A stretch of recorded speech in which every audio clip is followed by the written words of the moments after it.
Hey guys, Moffatt Game back today bringing a video for our favorite weapon series for our Warzone weapons, and today we're going to be covering the Mark 17 or the SCAR H, which is developed by FN, Belgian company there, and the SCAR standing for Special Operations Forces Combat Assault Rifle. So we're covering this today for Warzone. We did a poll on the channel the other day to compare this to the Odin to see which one you guys like better, and overwhelmingly so far it looks like 60-something% of you compare or prefer the SCAR H, the Mark 17, to the Odin, which is at 34%. So I did a post on the community tab to see which one you guys prefer better in Warzone and why. And today we're going to be covering the Mark 17 of the SCAR H, and then we'll do an actual comparison video between the two later on. But I did post the Odin or the S 12.7mm video for Warzone weapons the other day on the channel, so go ahead and check that out also. And I'll link that down below. But first up, before we get into this, I wanted to announce the giveaway winners for our $35 gift card giveaway for your console of choice. So that was on the AS Val video we did last week at the start of Season 6. Two giveaway winners here are going to be Sabastian, Burlison, Moffatt, and Robert Steele. So Sabastian is a winner from Xbox, and Robert Steele is a winner on PS4. So you guys get a hold of me down below here in the comments section, and I'll hook you up with that $35 gift card to your particular console of choice, or I can PayPal you, whichever is easier. Get a hold of me on the social media links down below, or on the Discord, which the link is also down below, and we'll go ahead and set that up for you guys. So congratulations to the winners. Without further ado, let's go ahead and jump right into it. So first off, we'll back out. You would have seen some gameplay there in the video. We have our final design here, and first off, even though in the gameplay here, I'm not running D-Day as my operator because I kind of just did this video happenstance to get the footage, but here you can see we're running D-Day with the Arctic Ops skin with the SCAR, the Mark 17, and just how awesome that looks. Typically the SCAR, because of the cost, is used mainly by Special Operations Forces, whether it's Delta or SEALs, and this Arctic Ops skin for D-Day really kind of fits that bill. Just the standard like government or CIA OGA with the jeans, and really nice looking SCAR that looks beautiful. So let's go ahead and jump right into it. This weapon is actually a very niche weapon, I believe. So first off, let me strip it down. I'm going to use the Trader blueprint here for a base. I believe that was the reward for Season 4 completion. But you can use any SCAR here. There's nothing special we're really doing with this. So for the muzzle, we're going to go with the monolithic suppressor to stay off the minimap. We're also going to do our sound suppression there for a pro, as well as the damage at range we're going to increase with this. Cons here are going to be the aim down sight speed and the aim walking steadiness.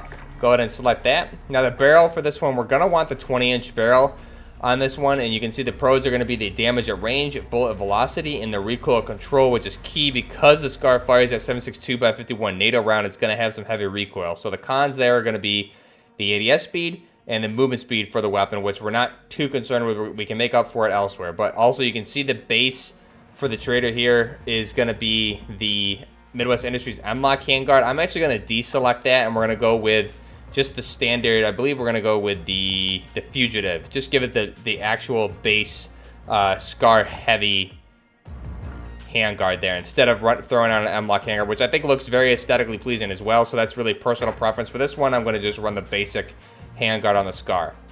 Now we're going to skip out on the laser, but you can see you can definitely throw a tac laser on there if you're going to run 20-round mags, which would definitely help out with this weapon with the ADS speed.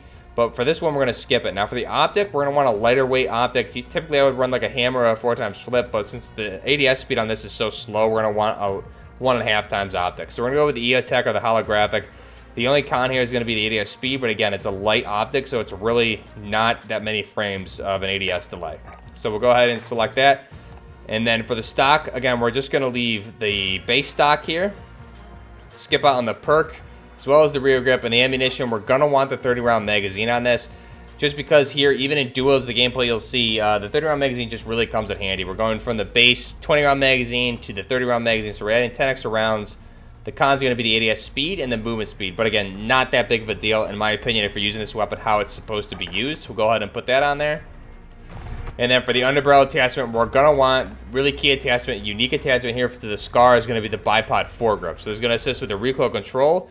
And the key one here is the crouch/prone recoil control. Cons are going to be movement speed and ADS speed. So we'll select that. And now with that bipod foregrip, this allows you to really engage with crouching and even prone to really help laser this weapon and turn the recoil down quite a bit. You're going to mitigate it heavily if you just get in a habit of crouching or even going prone in engagements, and your recoil will be almost non-existent. So that's really how I'm using this. That's our final design there. You can see one thing I'm going to use is for my reticle. I'm going to throw on this second reticle here. The third one is going to be just the witch reticle. Going to give me a little bit more narrow and precise reticle there in my EOTech or my holographic. We'll put that on. And then for my camouflage, I'm not going to run anything. However, I'm going to be pairing this with MP7 with desert camo. So I should have, if I planned to use this and didn't just pick this class randomly, the desert snake looks really nice with this as well. So that would be kind of my recommendation there. You could throw that on. I think that would look really nice with this MP7 that we're going to run as well. But this is really what you're going to see in the gameplay here. I had this in my classes, and I've been meaning to get some footage with it, and I decided to pick it up this game. That ended up being a really great game. So had I planned it out, I would have done a different operator and camo. But you can see here the MP7 we're going to run secondary. And for this one, just I'll run over the academies quick. We're going to go with the monolithic suppressor, the FSS Recon barrel for that longer barrel, 5mm laser for the hip fire, 60-round magazine to bump us up. That's going to really increase our magazine capacity, which is key here in Warzone, especially because we're relying on a 30-round magazine for the SCAR. We want something with extra ammo in our back pocket or on sling. And then for our underbarrel, we're going to want that Merc foregrip. Again, it's going to combine with the 5mm laser to increase our hip fire accuracy. So we'll go ahead and select that. And then just perks, I'm running EOD, Overkill, Amped. We're running C4 and Stun here. And I will pick up Ghost Loadout here in the gameplay, so I may end up having a heartbeat there at the end. But again, you can see if we were to run the Desert Snake camo there, this would look beautiful paired with the MP7. If I just back out there, you can see how nice this will look. Really nice kind of desert camo combo here for these two weapons.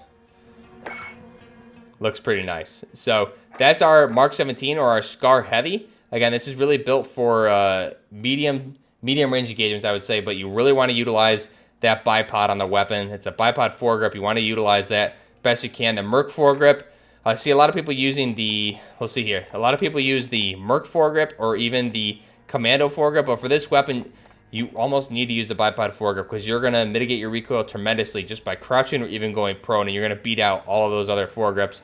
It's a 2-for-1 deal there, so definitely I would recommend using the bipod foregrip. So let's go ahead now, jump into the gameplay. I'll walk you through this 10-kill duo win with this weapon, and it's actually a really good game Moo and I had here. So let's go ahead and jump right into it.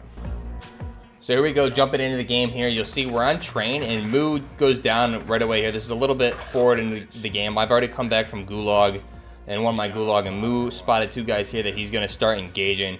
And I'm calling out to him, asking where he was. And you can see the guy under there, and he didn't move from the second he killed Moo. So I'm going to throw a stun and then some C4, and you can see I broke his armor, but still he's in an odd spot. So I'm going to drop down, utilize that MP7 that I had on sling, and just hip fire in depth. You can see there, perfect hip fire range there.